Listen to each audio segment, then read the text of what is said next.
Hello， 大家好，我是蚁王。这次来上手评测一下大家期待已久的 NVIDIA 最新的30系列显卡中的开门第一炮 RTX 3080。时隔2年，皮老黄终于在自家厨房中掏出了使用全新安培架构的 RTX 30高能原子武器系列，并且是3连发，3070、3080、3090都出来了。在这次厨房发布会上，老黄宣称3080是2080 2倍的性能，价格却一样。3070比2080太强，价格却砍半，瞬间就让人惊呼上一代旗舰卡2080 Ti 要变传家宝了。以及和过去2代不同，这次首发没有80 Ti 了，不知道后面会不会补上。但是90回来了，和当年的双星大核弹不同，3090算是泰坦系列的下放，显存直接续到了24G，还拿出了买得起卡也买不起显示器的8K 游戏作为卖点。在30系列第一轮发布的这3张卡之中，3080是最先上市的所以我们也第二时间拿到了 NVIDIA 官方出的 Founders Edition 人勋版的 RTX 3080显卡。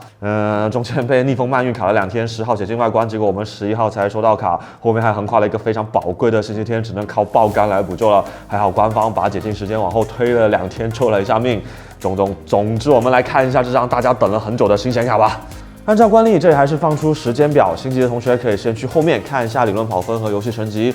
再倒回来慢慢看新显卡的架构解析和新功能和测试条件什么的。首先来看看显卡的外观，对比上代30系 Founders Edition 显卡的散热器做了较大的修改，配色从多年的黑加银换成了黑色，加上不知道为什么和我们的 V1 机箱很像的灰色，或者说香槟色。为了应对新卡 TDP 的提升，30系公版散热器大面积的采用了鳍片外露的设计，银灰色的铝合金中框将显卡分割为4个区域，组成了类似沙漏的图案，低调内敛之中却又分明透着一股极客的风格。虽然这次的散热器依然是双风扇设计，但是风道进行了调整，经过右侧风扇的气流会直接穿透显卡，按照官方的说法是会有更好的散热表现。值得一提的是，右侧的风扇被安装在了显卡的背面，同时叶片被设计成了非常扭曲的形状。从网上流出泄露图开始，我就一直很好奇这玩意到底是怎么转的总觉得不管顺时针还是逆时针都不太对劲。终于在拿到实物上的机，再用高速摄影机拍下来之后，才知道是这么个转法。按照 MV 官方文档上面的说法，这个是抽气扇但我总觉得和扇叶的弧度对不上。不过这里涉及我不太懂的流体力学 ，NVIDIA 在设计显卡的时候肯定也做过大量测试，他们觉得这样比较好，那应该没问题的吧？具体对机箱内部环境的影响，我们后面测散热的时候会一起测试。3080人勋版外观上，另外一个比较显眼的修改是顶部的供电接口换成了小号的12拼，在保证供电的同时，可以节省 PCB 和散热器的空间。另外，只有这么一条线的话，电脑理线也会方便不少。不过目前市面上的电源绝大部分都不支持这个接口，所以人勋版显卡还附送了一条转换到双8拼的转换线。同时目前已知的采用这个供电接口的只有人勋版，包括提供给 AIC 的参考设计也还是双8拼。视频输出方面，这一次非常遗憾的砍掉了前代的 Type-C 接口，剩下3个 DP 和1个 HDMI 2.1，我的一条线就能连接鼠标、键盘、显示器的计划落空了。根据官网的说明，这几个接口可以实现 4K 240Hz、8K 60Hz 输出，甚至双线 8K 120Hz。唯一的小问题就是这几种显示器我目前都买不起。同样被砍掉的还有 NVLink 接口，这一代能 SLI 的似乎只剩下3090了。外观看完，过来就是更多人会关注的显卡内部的规格了。3080的显卡核心 GPU 采用了和3090相同的安培架构 GA1202 核心，使用了3星专门为 NV 定制的8纳米工艺，画面渲染苦力CUDA单元数量差不多是2080 Ti 的翻倍。虽然这个翻倍值得讨论一下，因为流处理器中的 FP32 单精度浮点单元是翻倍了，但是整数单元没有，就好像锻炼身体的时候只锻炼了用的最多的右手。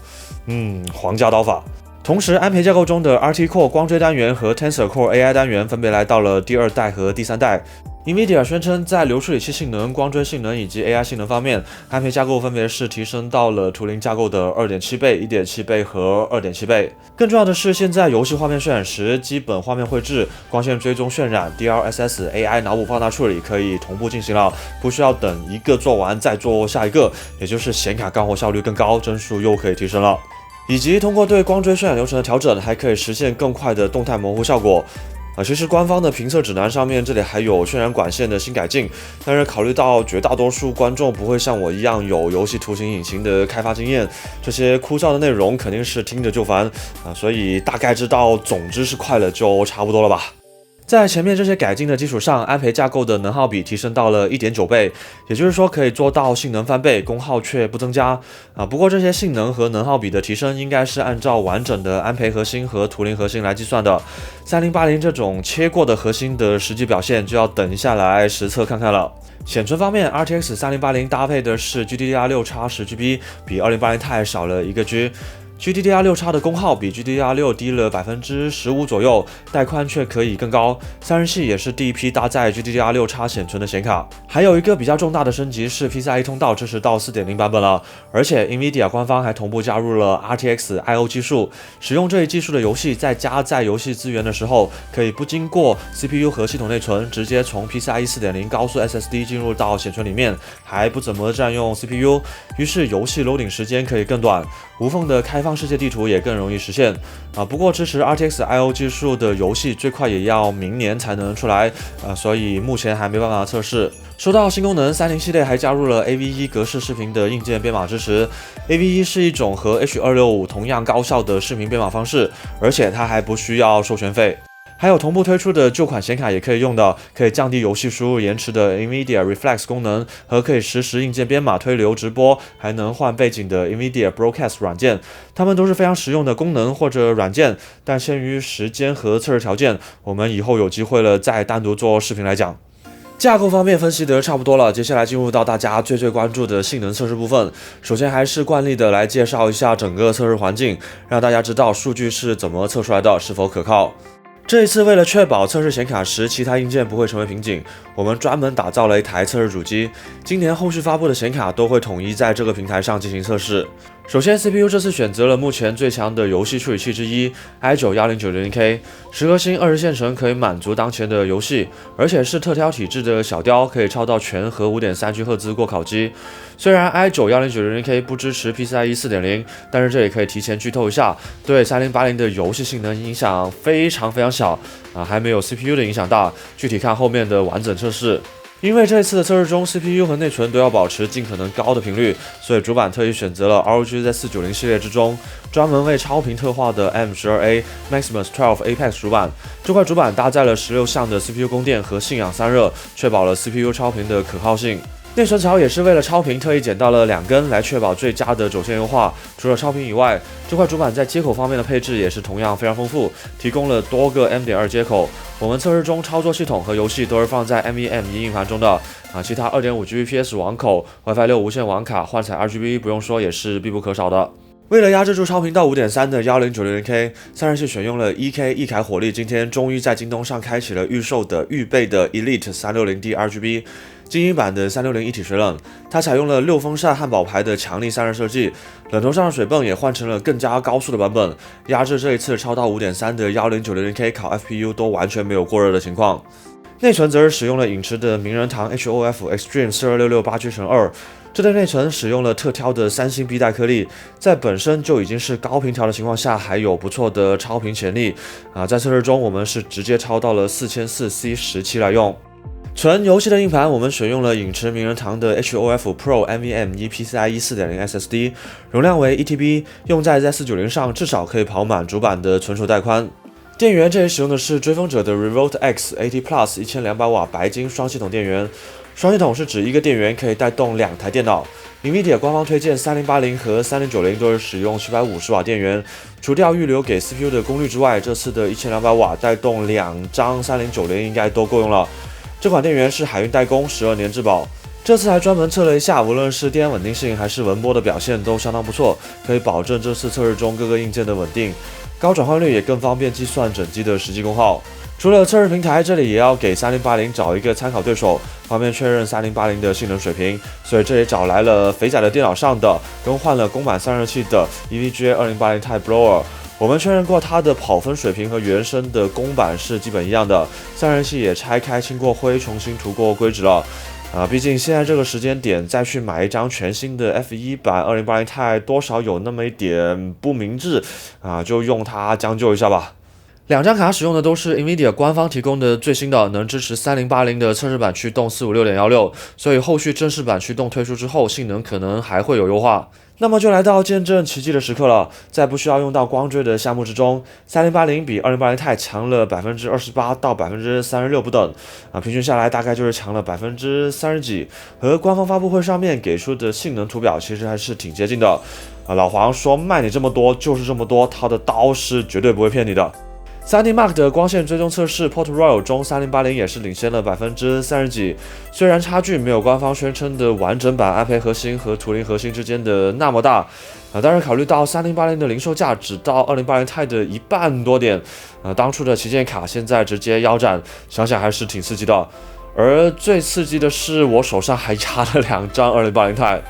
光理论跑分当然是不够的，我们还准备了多款游戏的实际测试，支持光追和不支持光追的游戏都有选择。2K 1440p 和 4K 2160p 分辨率都跑了。为了方便设置，画面都会统一选择游戏提供的预设中最高的那档。除了《刺客信条：奥德赛》调低了带有随机性的体积云，以及个别游戏手动将抗锯齿设置到 FXAA， 同时能开启光追的游戏都会开启。第一个游戏是德军总部新血脉，这个游戏虽然是使用 Vulkan API 的，但是对光线追踪有比较好的优化。2080 Ti 在开启了 4K 分辨率之后，依然可以达到60的平均帧率，而3080的提升比在 3D Mark 中稍高一点。2K 分辨率下的2个场景对比2080 Ti 已经有35%到38%的提升。4K 分辨率关闭 DLSS 的情况下，更是比2080 Ti 强了40%。4K 开启 DLSS 之后，两者差距回到 2K 分辨率时的情况毕竟 4K 本来就是从较低分辨率 AI 放大出来的，而这个时候2080 Ti 才刚刚赶上3080原生 4K 时的帧数表现。过来的是首批支持光追的游戏之一 Control， 这个游戏没有 benchmark， 所以只能跑相同路线来做对比。因为这个游戏基本上各种光线追踪特效都开启了，所以虽然画面效果很好，但是对显卡的压力非常大。2080 Ti 在 2K 分辨率下都只有50帧左右，而3080则可以去到70帧。公版的2080 Ti 在不手动调整风扇和功耗强的情况下，只要核心温度上到80度就会触发一定的降频，而人均版3080虽然功耗更高，温度和频率的表现却要更好，新的散热器设计确实有点东西。分辨率开到 4K 之后，显卡压力进一步拉大，连3080都只有30多帧了不过好在还有已经来到了 2.1 版本的 DLSS AI 脑补放大抗锯齿功能，通过从原生 1080p 画面 AI 填充细节拉升到 4K， 甚至获得了比 2K 还高的帧数表现。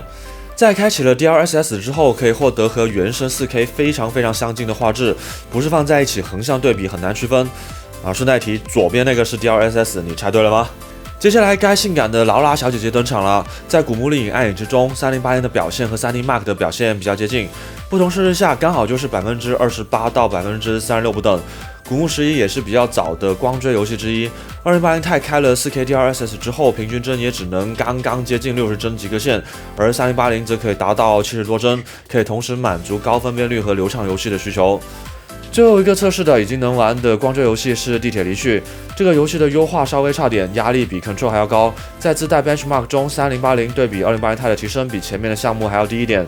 但也在25%到30%加这样。其中 4K 分辨率开启了 DLSS 之后，3080也是差一点才能达到60帧及格线，还需要略微降低一点画质。前面提到了已经能玩的光追游戏，当然就还有暂时还不能玩的。这里测试了2款还没上市的新游戏的 demo， 第一个是国产科幻 FPS 边境。这款游戏使用了大量的光线追踪特效，出来的画面效果非常的震撼，就好像预先渲染好的过场动画一样，但是是实时的，真的给到人次世代的感觉。当然，对应的对配置的要求也非常高。3080在 4K 分辨率下开启了质量模式的 DLSS 之后，平均帧也只能到40多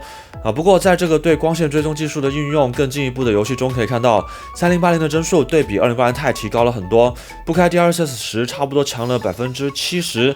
真的就和官方的 PPT 接近。另外一款新游戏的 demo 是同样来自国内工作室的光明记忆，光线追踪的效果同样非常惊人。这样精美的画面放在5年前，大家可能会觉得是哪个电影公司的动画作品，但是现在只用一台普通电脑就可以实时渲染出来了。在这个 demo 中，3080对比2080 Ti 的提升也是比较的高，最多能去到60%。确实，在对光线追踪技术运用更高的游戏中，3080的优势会更明显。然后我们还补充了几款不带光线追踪和 DLSS 的传统游戏。众生平等奥德赛这次也没有那么平等了，3080的提升虽然没有前面的项目强那么多，但也强了有20%几。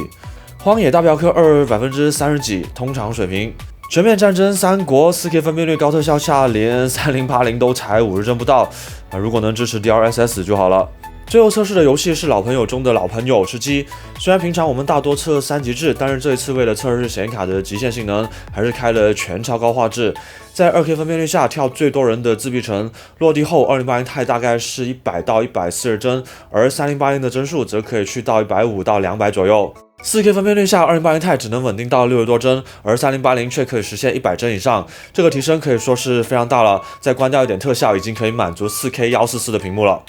然后很多人关心的 PCIe 3.0 对3080的影响，我们也进行了测试，使用的是 C8i 主板加上超到了 4.3 的3700叉。在 3D Mark 里面专门测 PCIe 通道性能项目中 4.0 的带宽提升确实是相当大，但是在游戏性能测试方面 PCIe 4.0 的影响可以说就是微乎其微了，几个平台上测出来的成绩可以说在误差范围以内。实际游戏中的帧数表现也是这样 ，PCIe 通道版本对显卡的影响还没有 CPU 大。大家如果关注的仔细的话，会发现 NVIDIA 官方跑的游戏测试其实都是在 PCIe 3.0 上面进行的。所以大家如果不是使用对 PCIe 带宽有比较高需求的专业软件，不用太在意这个问题。支持 RTX I/O 的游戏也没这么快出来。另外考虑到也有不少人买显卡是为了工作用途，所以这里也跑了几个专业应用测试不过因为时间关系选的是比较简单的项目，更进一步的测试需要后面找机会做。首先是 V-Ray 3D 渲染插件的 Benchmark， 这个测试项目中的 GPU 测试有可能使用到了光线追踪单元，所以3080的提升非常的大，接近 80% 了。过来是 i.64 的 GPU 显卡纯理论运算测试，这个测试结果就非常的有意思了，只有单精度浮点运算和 AES-256实现了性能翻倍，其他最多也是提升了 30%。刀法。Spec Workstation 中的显卡相关测试结果也是这样，3080只有在 3D 渲染软件 LuxRender 里面的提升非常大，其他都只是略高了一点。刀法。最后一个专业应用是鲁大师显卡测试不知道为什么3080的提升非常的大，单卡直接去到了70万分莫非鲁大师已经支持光追了？性能看完，最后就要烤一下机，看看温度和功耗啥的。这里安排了几个测试，首先是运行 3D Mark 中的能调用光线追踪单元的 Port Royal 项目。整机的输入功率3080比2080 Ti 高了大约60瓦，这样算上转换率比官方标称的功耗差距要低一点。然后我们还进行了 i.64 GPU 加甜甜圈的双烤，差距大概也是在60瓦左右。在 CPU 占用较高的古墓11游戏中，3080加超频的 1090K 的整机输入功率是500瓦出头，算上转换率，同时预留出 CPU 满载功率以及冗余的话，使用官方推荐的750瓦电源确实是比较合适的。以及这个画面中已经是跑了半个小时游戏后的结果，在屏幕左上角可以看到，现在显卡的温度是70多度，而频率一直保持在非常高的水平。此时显卡噪音也是相当的低，只有40多分贝。30系新的这个公版散热器虽然设计有一点奇怪，但是效果是真的好。以及我们也将3080和2080 Ti 放到了上一次开箱的 P400A 之后，大家纷纷表示性价比很高的追风者 P500A 机箱里面进行了风道测试。当机箱的风道是比较完整、比较常规的前进后出、下进上出的情况下，其实这两张显卡它们排出来的热风都是会经过 CPU 和内存的区域，再走出机箱外面的。这是 ATX 机箱的风道设计决定的，除非换成垂直风道的机箱，或者是使用涡轮散热的显卡。即使专门挡住前面的进风扇也是这样，只要机箱左上角有风扇，热风都会往那边走。风扇倒过来吹倒是一个办法，但是机箱背后可没有防尘网。而如果都没有风扇的话，那整个机箱就会变成大闷罐，那就是全体硬件一起加热，也就无所谓谁吃谁的尾气了。总结时间这一代的显卡总结就好做多了。上一代20系列虽然是首次引入光线追踪技术的开创性产品，但是在运行传统游戏时，同价钱的性能对比10系提升并没有那么多，很多人在考虑升级的时候会比较纠结。而这一代事情就简单多了，性能强了，价格反倒便宜了不少。如果你有买新显卡的需求，或者是有足够的升级预算，想要更好的画面效果和帧数，那直接上30系就好了。在20系显卡推出的时候，支持光线追踪的游戏较少，性能也只能说刚达到基本要求，只能满足一些发烧友的尝鲜体验。而到了30系这一代，显卡的光追性能提升了，支持光追的游戏逐步推出，再加上 DLSS 技术的加持，4K 光追游戏终于要变成现实了。有了20系的技术积累，游戏画面也终于要在30系上市之后逐步往次世代迈进。显存方面，虽然比2080 Ti 反倒少了1G，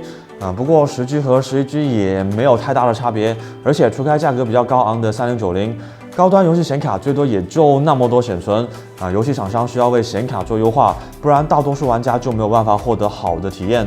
游戏也就不好卖了，所以也不用太担心爆显存的问题。当然，3080的10G 和3090的24G 中间有比较大的跨度。PCB 上面也有空的焊位就看后面会不会推出个3080 Ti 或者是3080 Super 了。那么这次节目就到这里了，如果喜欢的话，记得点赞、评论支持一下新观众再点一个订阅，那就更好了。我是一王，下次再见，拜拜。